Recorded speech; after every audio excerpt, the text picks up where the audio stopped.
Dangerfield.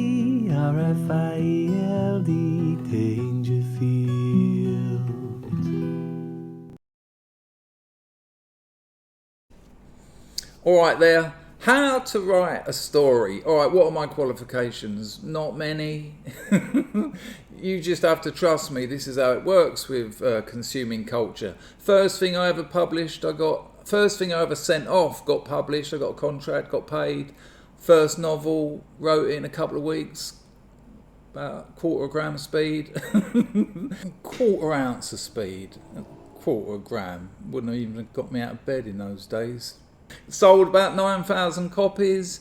The 2-bit publisher ran away with all the money, but it was stocked in Borders and Waterstones. And in those days, people bought books from bookshops. And up the Charing Cross Road, there was about 4 Waterstones and a few Borders. So I'd date girls, loads of girls I didn't even want to date. And before the date, I'd go down the Charing Cross Road and put my novel face on rather than spine on in all those bookshops, so that on the date I could walk through Charing Cross Road because I'm looking to buy a book, go to the literary fiction section and, oh, that's interesting, they would appear to be stocking my novel. And of course by the third shop the girl would say, oh, they've got it as well. What a surprise. I was a comedian for 10 years. That's storytelling. I got paid to tell stories, by the end of it quite a lot. I'd expect £1,000 for a 45-minute set by the end of my comedy career. 2 sell-out Edinburgh shows. Queues round the block there were. I write sales copy and marketing copy for a living. And if you don't think that's storytelling, you don't know anything about sales or marketing. And if you get that wrong, you lose your job. So I've been doing that for 20 years. I've got a Substack, link in the description, top link, go and check that out. There's about 30 short stories there. I've been working on a novel for about 7 years. It's nearly at the end. If I wasn't also writing sales copy and marketing copy, that would have probably taken 2-3 years, but this is the reality of life. But let's get into this story writing. And the thing is, you can do it. Anyone can do it because you already know how to. It's the obstacles and blocks you put in your own way that stops you writing a story. And I'll tell you why, because it's how we communicate. It's how humans communicate. Humans communicate through stories. I mean, look at this video already. I've already told you loads of different stories. When you see a friend in the street, or if you send them a message on WhatsApp or anything, hello mate, how's it going? What you're really saying is, got any stories? And they'll get back to you and they'll say, yeah, it's going all right. I've just got back from Belarus. Oh, I'll tell you what, I got a screwdriver stuck in my ankle at the airport. And then a story begins. And then you'll ask for more. And, that's how we communicate. Look at marketing again. Look at advertising. Stories abound. That's what people love. So what I need to do first is tell you the 5 voices, the 5 tones we could call them, the 5 writer tones. And this is just straight from Jack Grapes. Go and Google Jack Grapes, but he's right, and I haven't found anything to the contrary that has proved him wrong. So there's 5 writers' voices, and let me know in the comments if you think there's others, and let me know about them, because I'd be amazed and impressed. And to have that secret 6th voice in my writer's arsenal might help me no end. The first voice is chit chat. It's this. It's the one you talk to your mate with. Hello mate, you alright? Yeah, what happened last night? How did that screwdriver? What? How? Blah blah blah. It's just a chit chat. Common conversation. It's got a place in telling stories. The second voice is the deeper voice. That's the one where if you can get that right, when the reader reads that, they feel it. They feel the emotion. And that's not always negative. They might laugh. You've hit them somewhere where it's an emotional writing. It's right, and it's largely unconscious. It's very hard to tap into that. I mean, there are ways of doing it. People out there will give you techniques to get to your deeper voice, but for me, it's practice. It's writing about things that are uncomfortable, questioning things I think about myself and other people and my relationships with them and relationships between other people. And I think it was French psychoanalyst Jacques Lacan that said, "What I write takes me by surprise and teaches me what I think." And that's a good definition of the deeper voice. Like this manuscript I'm working on at the moment, 7 years of, I thought I was writing a story about this. If you'd have asked me, 3 years ago, what's it about? I'd have said, it's about this. But as it's nearing its end, that totally inverted, and it caught me out. And I was I emotionally responded to the denouement of my story. Like, oh wow. And if you can write there, now you can't write there all the time, but if you can turn that particular voice up frequently when you're telling a story, other people will love it because they'll identify with it. They'll know they'll understand it because they've been through that. And third voice is the writer's voice. Now, this is almost certainly the biggest problem with people wanting to start writing. Over the years I've been writing, and I started about 16 with terrible poetry about my first love. Upon a beach we did sit, the stony beach in Herne Bay, the gentle breeze that blew our love away. Yeah. But I was 16 and you're allowed. Well, you're not allowed. You almost, it's almost an obligation to write terrible poetry when you're 16. But it's also an obligation to stop when you get to about 20. So what people will do, these people, so over the time I've been writing, about 100 people, maybe 150, have said to me, "Chris, I'm going to write a novel." And I'm like, yeah. Not that they can't, but people who write novels usually write them. I've got cramp in my leg. That's not my novel's name. But when someone out of the blue's never written anything before, never written any shorts, and that doesn't mean that they can't write a great novel, it just means they probably won't. But this is what happens. They say, "Chris, I'm writing a novel, will you have a look at the first few pages?" And every time I've said, "No. This is what I want you to do. I want you to put those first few pages away and then have a look at them. Don't look at them for about 2 weeks. And in 2 weeks, have a look, read them, and if you still want me to have a look, I will." And no one has ever come back to me. And I'll tell you why. It's because when they reread that, when they first wrote it, they were buzzing. "I've written something. There's 900 words. It's amazing. I want someone to see. I want someone who writes to see it." But in 2 weeks, when they look at it, it's unfamiliar. They don't recognise that voice.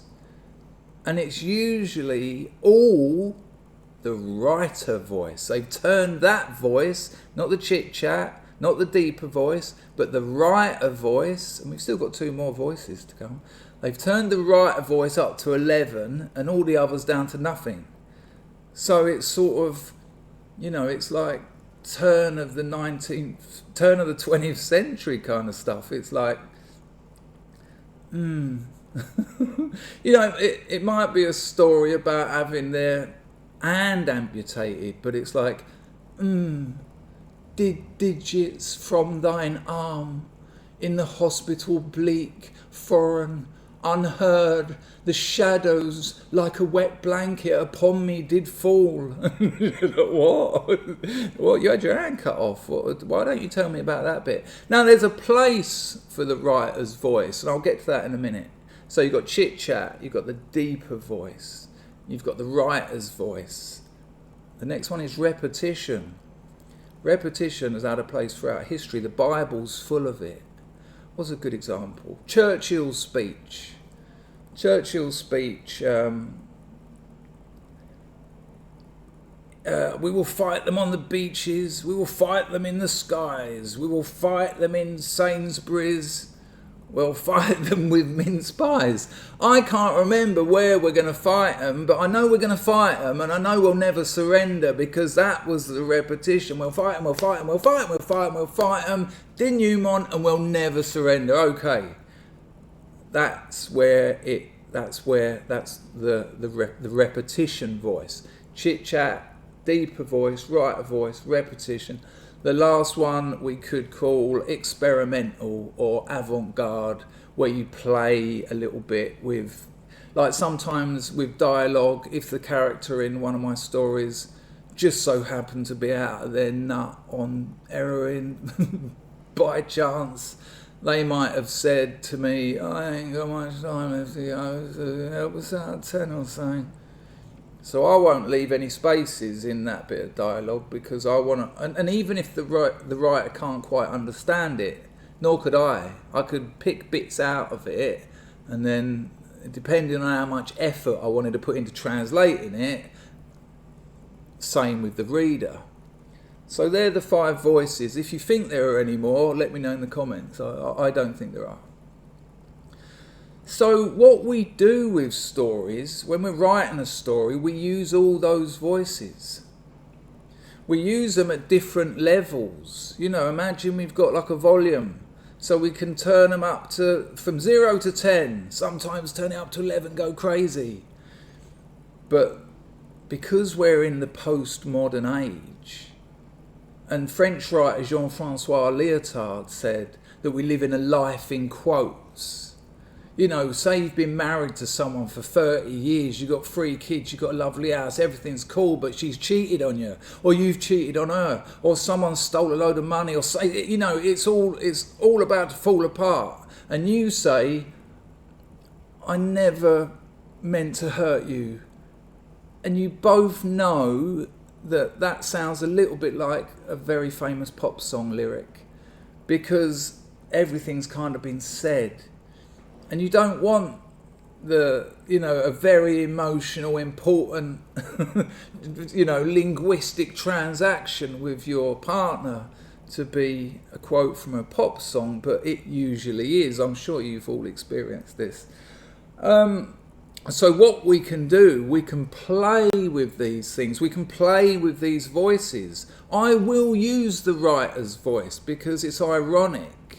You know, I'll use the writer's voice to talk about something utterly disgusting, which the writers who kind of established that voice didn't. They were very romantic. So I'll play with it. And, upon yellow pus did I stand, vile mucus from prostitute vagina did slide yesterday, and now I slip and lick, and so there's a little bit of what's the word? Intermission.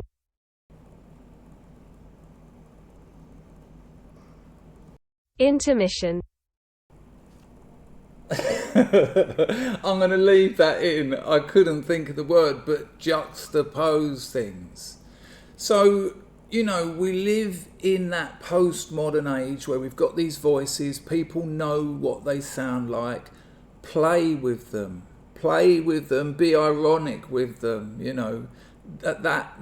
that wonderful naivety of childhood that gets taken away from us, which is why people end up writing in the writer's voice only. They've abandoned the other 4. No, I'm sticking with that one because that's what writers do, and that's not what writers do. Some writers have, a long time ago, but there's other ways of communicating. And so once you've practiced, so start doing it. Start writing, start telling stories. And there's this thing where there's 2 types of writers. There's the plotter, who uses the 12 acts. So before they write, they know what's going to happen. They know everything about it. They use a structure. And I don't do that. I do what they call, rather crudely, the pantser. I write by the seat of my pants. So these writers who use structures, the classic one will be the hero's journey, which is, and these things are sort of set in stone. You can watch a Hollywood movie by this clock. The call to adventure, someone helping, the change into the new life, the trials, the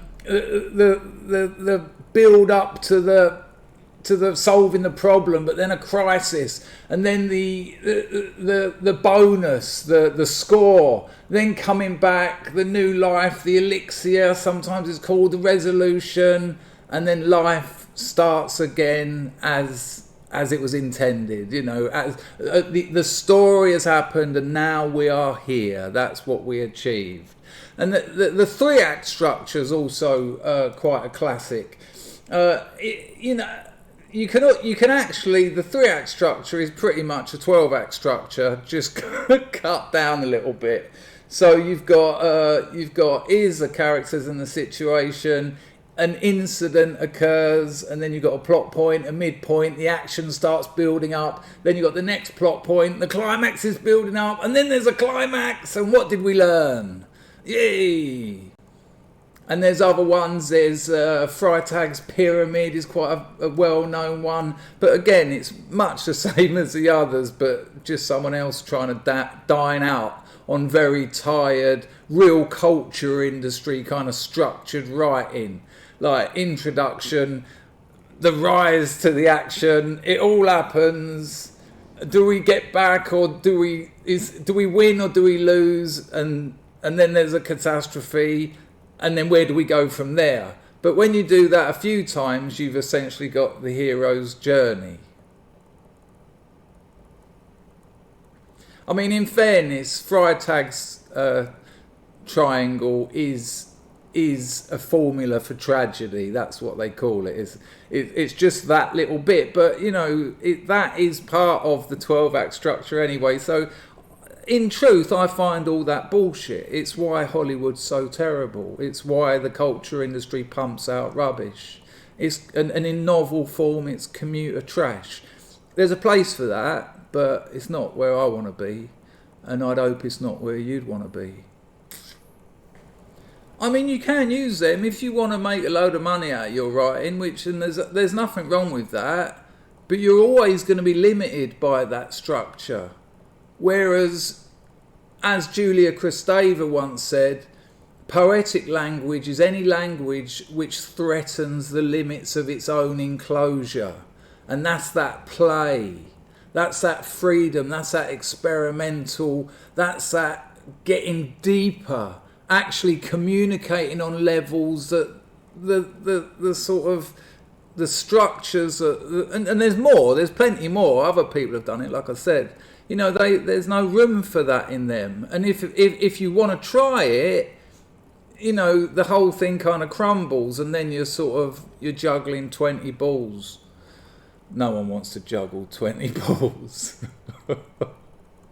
And some people plot their stories like that. Hollywood movies are written like that, which is why when I've watched 20 minutes of one, I can pretty much tell you what's going to happen, because it's real culture industry, just kind of, painting by numbers, writing by sections.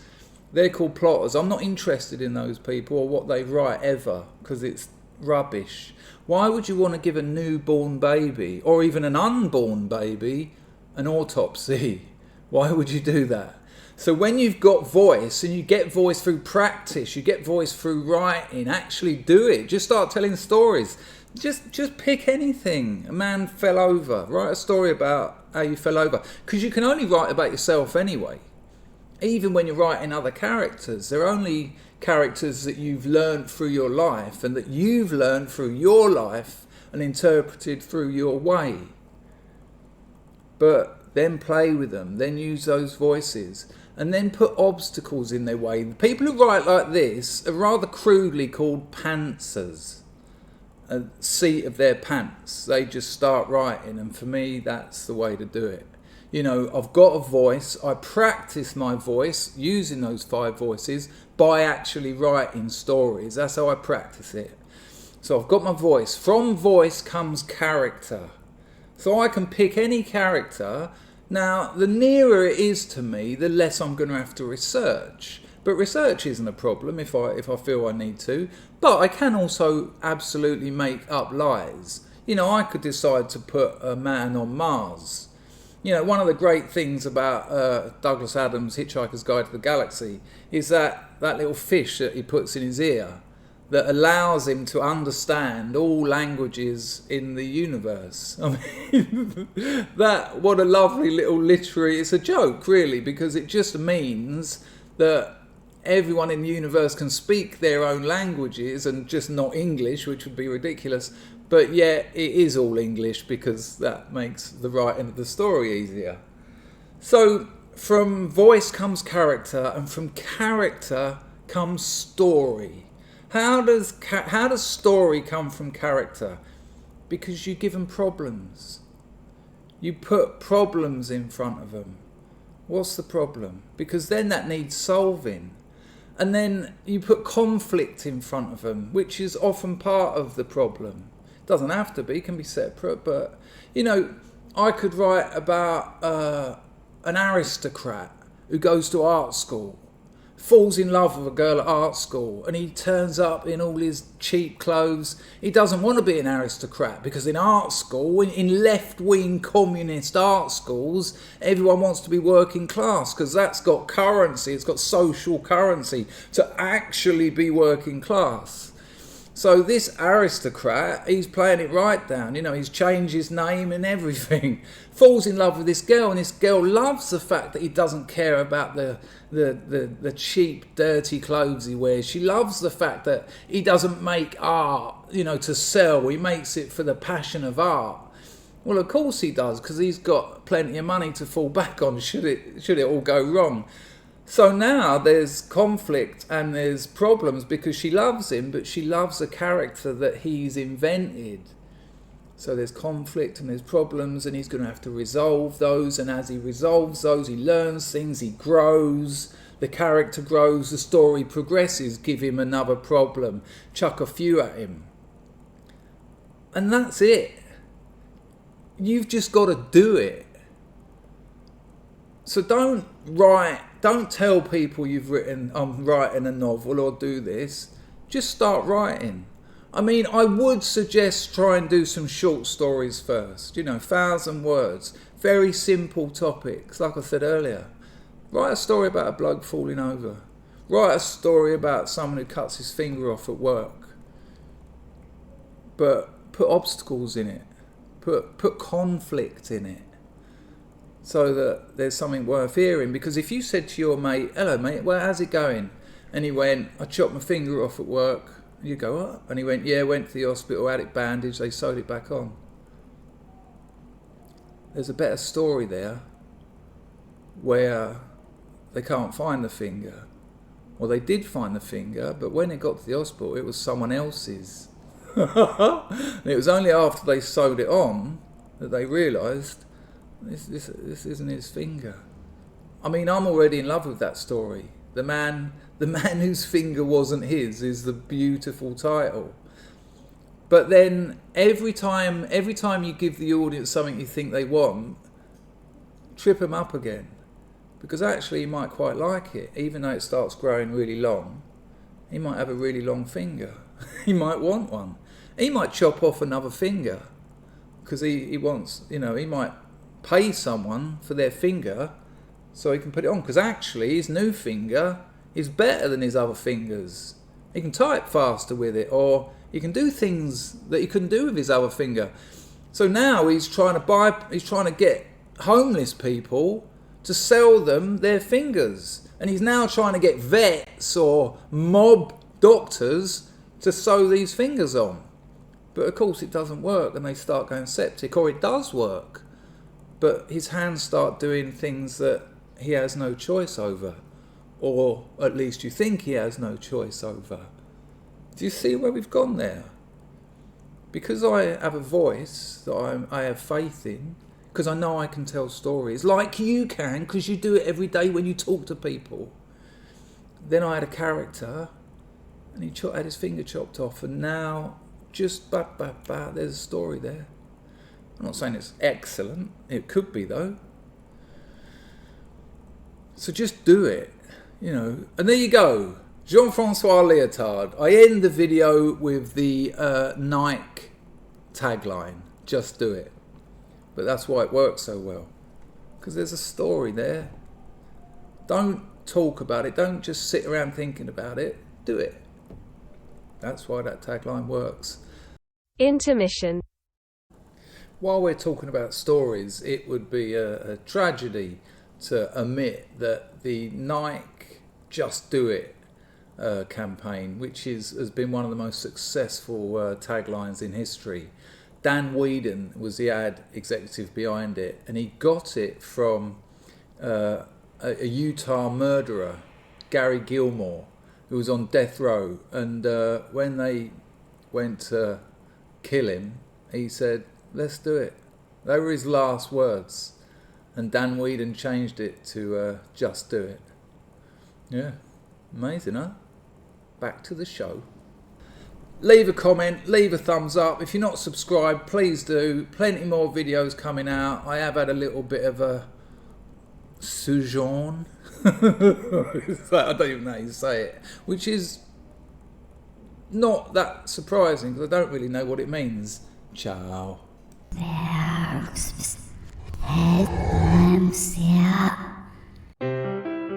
Non più tra i farfalloni amoroso, notte e giorno di torno girano, delle belle turbando al riposo, Narcisetto a dolcino d'amor.